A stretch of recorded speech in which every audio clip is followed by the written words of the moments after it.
नमस्कार दोस्तों, आज के इस सेशन में हम चर्चा करेंगे नेत्र दोषों को लेकर। नेत्र दोषों पर चर्चा करें इससे पहले हमें दो तीन छोटे छोटे टर्म्स है जिनको समझना बेहद जरूरी है। पहले मैं बात करता हूं दोस्तों निकट बिंदु की। निकट बिंदु, निकट बिंदु से क्या तात्पर्य है? निकट बिंदु का मतलब होता है दोस्तों कि आंख से वह न्यूनतम दूरी जहां तक किसी वस्तु को स्पष्ट देखा जा सकता है। जैसे ये मेरे हाथ में बुक है कोई, इस बुक को आप एक लिमिट से ज्यादा पास में ले जाओ, फिर आप इस बुक को नहीं पढ़ सकते। तो निकट बिंदु का मतलब आंख से वह न्यूनतम दूरी जहां तक किसी वस्तु को स्पष्ट रूप से देखा जा सकता है, उस दूरी पर स्थित बिंदु को निकट बिंदु कहते हैं। और एक स्वस्थ नेत्र का निकट बिंदु दोस्तों 25 सेंटीमीटर दूरी पर होता है।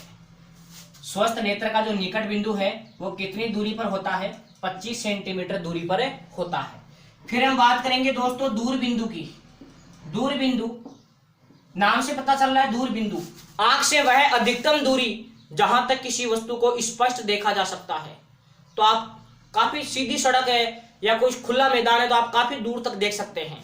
तो स्वस्थ नेत्र का जो दूर बिंदु है वो दोस्तों होता है अनंत पर। स्वस्थ नेत्र का दूर बिंदु कहां होता है? तो हम बोलेंगे अनंत पर। ठीक है, दूर बिंदु को कैसे परिभाषित करेंगे कि आंख से वह अधिकतम दूरी जहां तक किसी वस्तु को स्पष्ट रूप से देखा जा सकता है तथा इस दूरी पर स्थित बिंदु को दूर बिंदु कहते हैं। और एक स्वस्थ नेत्र का दूर बिंदु अनंत पर होता है। तो बात क्या हुई दोस्तों, मैं 25 सेंटीमीटर से इधर वाली को स्पष्ट नहीं देख सकता और अनंत से उधर आगे वाली को स्पष्ट नहीं देख सकता। तो मेरी स्पष्ट देखने की रेंज क्या हुई? 25 सेंटीमीटर से लेकर अनंत तक। तो दोस्तों 25 सेंटीमीटर से लेकर अनंत तक की वस्तु को स्पष्ट रूप से देख सकते हैं। तो ये हमारे पास कहलाती है दृष्टिप्रकाश। तो दृष्टिप्रकाश की रेंज हुई 25 सेंटीमीटर से लेकर कहां तक? अनंत तक। इस दूरी को बोलते हैं दोस्तों दृष्टिप्रकाश। फिर एक और टर्म चलती है जिसको हम बोलते हैं सहमंजन क्षमता, अकोमोडेशन पावर। सहमंजन क्षमता क्या होती है? वस्तु पास में हो तो भी हमें स्पष्ट दिखाई देती है, वस्तु दूर हो तो भी हमें स्पष्ट दिखाई देती है। तो सहमंजन क्षमता का तात्पर्य है पास और दूर रखी सभी वस्तुओं के स्पष्ट प्रतिबिंब रेटिना पर बनने की जो क्षमता है, इसी को हम बोलते हैं दोस्तों समंजन क्षमता। पास और दूर रखी सभी वस्तुओं के स्वतः प्रतिबिंब रेटिना पर बनने की क्षमता ही समंजन क्षमता कहलाती है। सबसे पहले नेत्र दोषों में 4 प्रकार के मेनली नेत्र दोष होते हैं दोस्तों। सबसे पहला हम बात कर रहे हैं निकट दृष्टि दोष। पहला दोष है दोस्तों निकट दृष्टि दोष। ध्यान दें दोस्तों, निकट दृष्टि दोष, इसको इंग्लिश में कहते हैं दोस्तों मायोपिया। निकट दृष्टि दोष को क्या कहेंगे हम? मायोपिया। कई बार बोर्ड एग्जाम में पूछ लिया जाता है, हिंदी में लिख देता है मायोपिया क्या है, इसके निवारण के लिए कौन सा लेंस काम में लेते हैं। तो याद रखेंगे दोस्तों निकट दृष्टि दोष मायोपिया। देखो इसमें कहीं ना कहीं मां आ रहा है, मायोपिया। तो याद रखना बच्चे मां के निकट होते हैं, बच्चे निकट होते हैं किसके? मां के।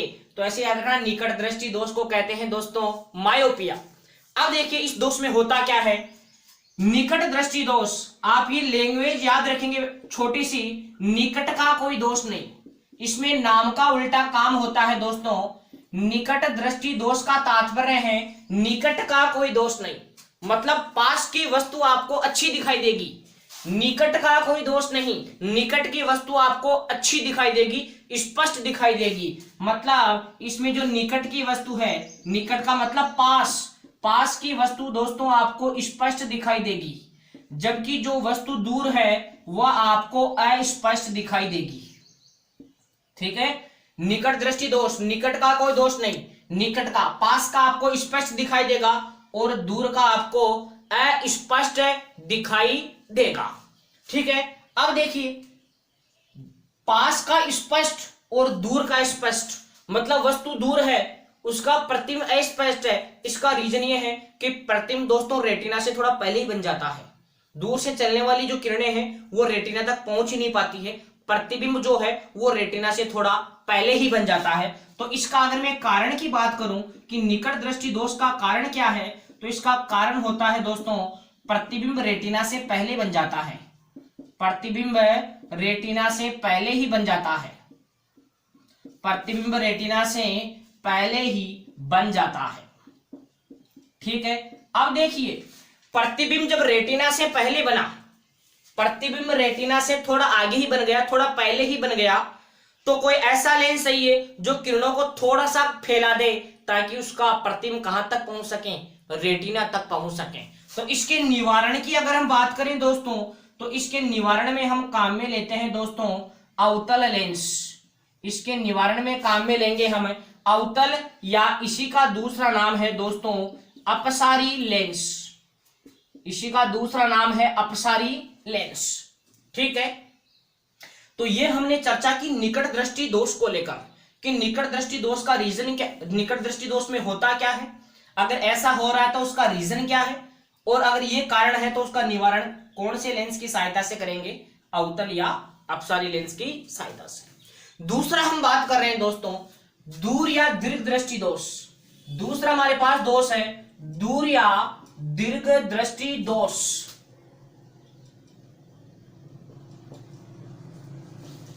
इसको बोलते हैं हाइपरमेट्रोपिया।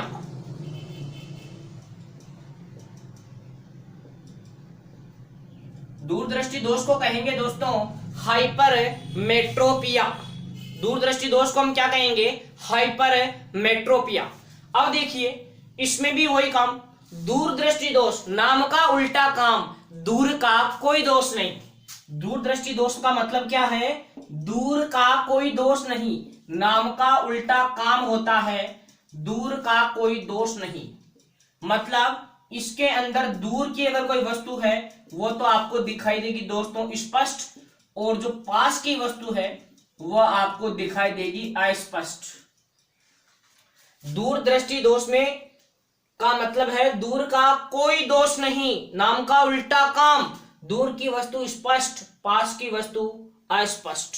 अब देखिए वस्तु पास में है और फिर भी अस्पष्ट दिखाई दे रही है, इसका मतलब यह है कि उसका प्रतिबिंब कहां जा रहा है दोस्तों, रेटिना के पीछे। तो इसका कारण होगा दोस्तों कि इस दोष होने का कारण क्या है, तो इसके अंदर जो प्रतिबिंब है वो जाता है दोस्तों रेटिना से पीछे। प्रतिबिंब जाता है, प्रतिबिंब रेटिना के पीछे बनता है, प्रतिबिंब कहां बनता है, रेटिना के पीछे। ठीक है, हाँ अगर बात इसके निवारण की करें, इसका निवारण हम कैसे करेंगे, तो इसका निवारण देखो प्रतिबिंब रेटिना के पीछे जा रहा है तो हमें कोई ऐसा लेंस चाहिए जो किरणों को थोड़ा सिकुड़ा दे ताकि उसका प्रतिबिंब थोड़ा पहले रेटिना के ऊपर ही बन जाए। और सिकुड़ाने वाला लेंस कौन सा होता है दोस्तों, उत्तल लेंस। और उत्तल को बोलते हैं दोस्तों अभिसारी। अभिसारी का मतलब पास पास लाने वाला, उत्तल लेंस या अभिसारी लेंस। ठीक है, देखिए यहां हमने दो दोषों को लेकर चर्चा की, एक निकट दृष्टि दोष, दूसरा दूरदृष्टि दोष। ठीक है, देखिए दोस्तों शरीर में किसी प्रकार का दोष हो, आंखों में किसी प्रकार का दोष हो, बीमारी होती है, हर कोई बीमारी, हर कोई दोष अपने आप में बहुत नुकसानदायक होता है। लेकिन यहां अगर हम इन दोनों को कंपेयर करें तो दोनों में ज्यादा खतरनाक दोष कौन सा है, निकट दृष्टि दोष या दूरदृष्टि दोष। देखो तो इन दोनों में ज्यादा हमारे पास खतरनाक है दूरदृष्टि दोष। देखो दूरदृष्टि दोष में क्या हो रहा है, पास का अस्पष्ट, ऐसी भी क्या आंख जो पास का ही नहीं देख पाए, पास की वस्तु भी अस्पष्ट दिखाई दे रही है। इसमें देखो, इसमें दूर की अस्पष्ट, तो दूर की वस्तु के जब हम पास में जाएंगे तो फिर हमें साफ दिख जाएगी, लेकिन यहाँ तो पास का ही अस्पष्ट दिख रहा है। तो जो दूरदृष्टि दोष होता है ये ज्यादा खतरनाक होता है। ठीक है, अब देखिए इसके निवारण में कौन सा लेंस काम में लिया, उत्तल। इसमें कितने लेटर आ रहे हैं, देखिए दोस्तों इसमें कितने लेटर आ रहे हैं, उत्तल, इसमें 3 ही लेटर आ रहे हैं ना। और देखिए इधर अवतल, इसमें कितने लेटर आ रहे हैं, 4। तो वो अपनी वाली ट्रिक, उत्तल नाम छोटा और अवतल नाम बड़ा। तो ऐसे समझ लो ये तो हमारे पास बच्चा है और ये हमारे पास क्या है, बूढ़ा। बच्चों के पास ऊर्जा ज्यादा होती है तभी तो वो एक जगह टिकते नहीं है, इस गली में उस गली में, इधर उधर ये वो। ठीक है, तो यहां बच्चों के पास ऊर्जा ज्यादा होती है, मतलब ये प्लस का चश्मा लगाते हैं, प्लस का डी, और ये चश्मा लगाएंगे माइनस का डी। दोस्तों डी का मतलब होता है डायोप्टर, लेंस की क्षमता का ऐसा ही मात्रक होता है दोस्तों डायप्टर। डायप्टर ये लेंस की क्षमता का मात्रक होता है डायप्टर, ठीक है। हाँ, अब देखिए जिनको दूरदृष्टि दोष होगा वो प्लस का चश्मा पहनेंगे और जिनको निकट दृष्टि दोष होगा वो माइनस का चश्मा पहनेंगे। याद रखेंगे उत्तल लेंस की फोकस दूरी और उत्तल लेंस की जो क्षमता होती है वो धनात्मक होती है दोस्तों। उत्तल लेंस की क्षमता धनात्मक होती है जबकि अवतल लेंस की क्षमता कैसी होती है, ऋणात्मक। तो जिनको दूरदृष्टि दोष है वो प्लस का चश्मा पहनेंगे और जिनको निकट दृष्टि दोष है वो माइनस का चश्मा पहनेंगे। तो आप बताएंगे दोस्तों कि प्लस का चश्मा लगाना ज्यादा खतरनाक है, ज्यादा चिंतनीय है या माइनस का चश्मा लगाना? तो ऑब्वियसली आपको नजर आ रहा होगा प्लस का चश्मा लगाना ज्यादा खतरनाक है, क्योंकि उनको पास का भी अच्छा नहीं दिखता है, पास का उनको अच्छा नहीं दिखता है। तो ठीक है, तो प्लस का चश्मा जो है वो ज्यादा हानिकारक होता है। हालांकि हर कोई बीमारी, हर कोई दोष अपने आप में हानिकारक है, लेकिन दूरदृष्टि दोष निकट दृष्टि दोष की तुलना में कहीं ज्यादा खतरनाक है। तीसरे दोष की अगर हम बात करें दोस्तों, तो तीसरा दोष है हमारे पास जरा दृष्टि दोष।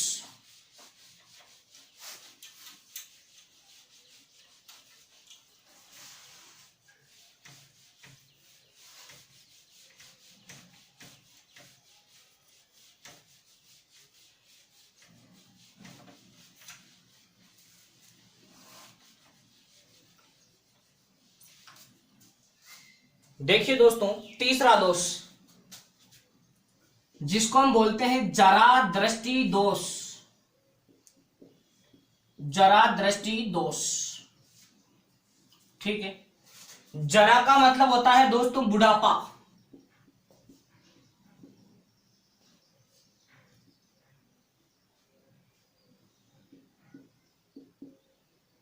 जरा का मतलब होता है बुढ़ापा, और बुढ़ापे के अंदर आंखें अंदर की ओर दब जाती है, आंखें अंदर की ओर प्रेस हो जाती है।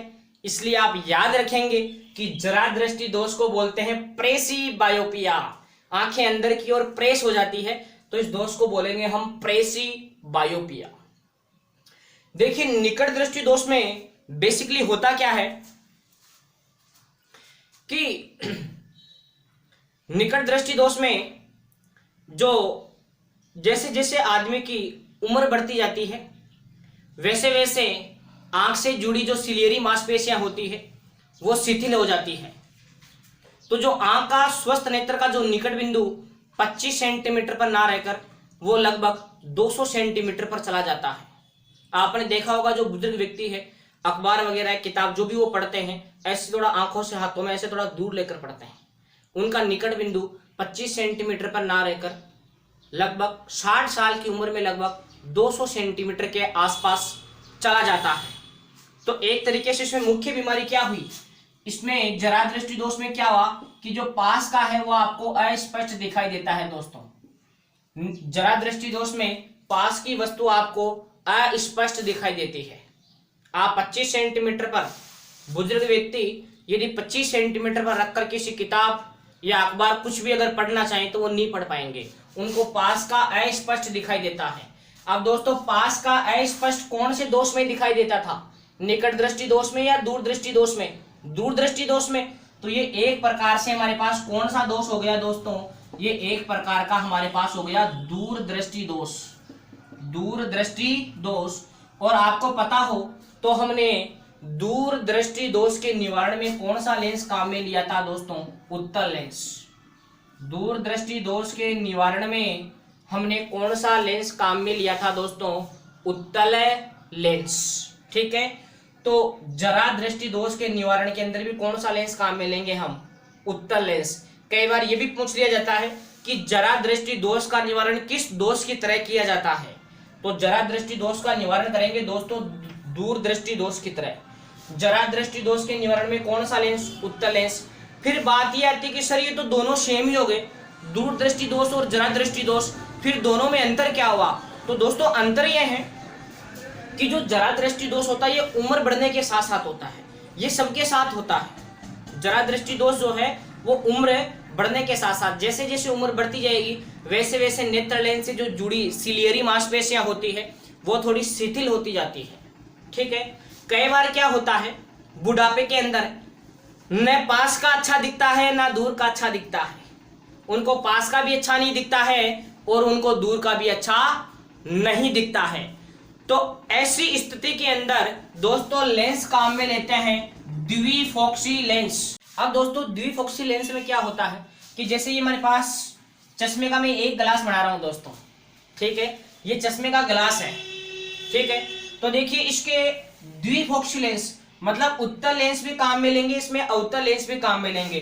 तो याद रखेंगे दोस्तों, ये चश्मे का जो नीचे वाला भाग है इसमें तो हम लगाते हैं उत्तल लेंस, और जबकि ये जो ऊपर वाला जो भाग है इसमें लगाते हैं हम अवतल लेंस। ध्यान दें, द्विफोक्सी लेंस में नीचे वाला भाग तो कौन सा होता है, उत्तल लेंस, और ऊपर वाला भाग कौन सा होता है, अवतल लेंस। इस बात को दोस्तों आप इस तरीके से याद रख सकते हैं कि जरा दृष्टि दोष हुआ दादाजी को, चश्मा दादाजी पहनेंगे, ठीक है। तो याद रखें, जब चश्मा दादाजी पहनेंगे तो हमारे संस्कार ये हैं कि दादाजी के सामने बच्चे हमेशा नीचे बैठेंगे। छोटा ना मना ये बच्चा है, बर्तन भी करने लग जाता है, तो उससे क्या है, वस्तुओं का फिर अस्पष्ट प्रतिबिंब बनता है, ठीक है। और इसके निवारण के लिए, मोतियाबिंद के निवारण के लिए एक लेंस काम में लेते हैं जिसको बोलते हैं दोस्तों इंट्राओक्यूलर लेंस, जिसको हम क्या कहेंगे, इंट्राओक्यूलर लेंस। डॉक्टर जो है वो सर्जरी के दौरान ये लेंस काम में लेते हैं मोतियाबिंद में। तो पूछा जाए कि मोतियाबिंद क्या है, इसके निवारण में कौन सा लेंस काम में लेते हैं, तो आपको क्या बताना है कि जैसे जैसे व्यक्ति की उम्र बढ़ती जाती है वैसे वैसे जो कॉर्निया है उसमें सफेदी आने लग जाती है, जिस कारण वह प्रकाश का परावर्तन करने लगता है। इस कारण वस्तुओं के स्पष्ट प्रतिबिंब नहीं बन पाते हैं। इस प्रॉब्लम को, इस दोष को हम मोतियाबिंद कहते हैं, और इसके निवारण के लिए सर्जरी के दौरान इंट्राओक्यूलर लेंस काम में लिया जाता है। तो इस प्रकार दोस्तों हमने चर्चा की नेत्र दोषों को लेकर। आई होप कि आपको वीडियो पसंद आया होगा।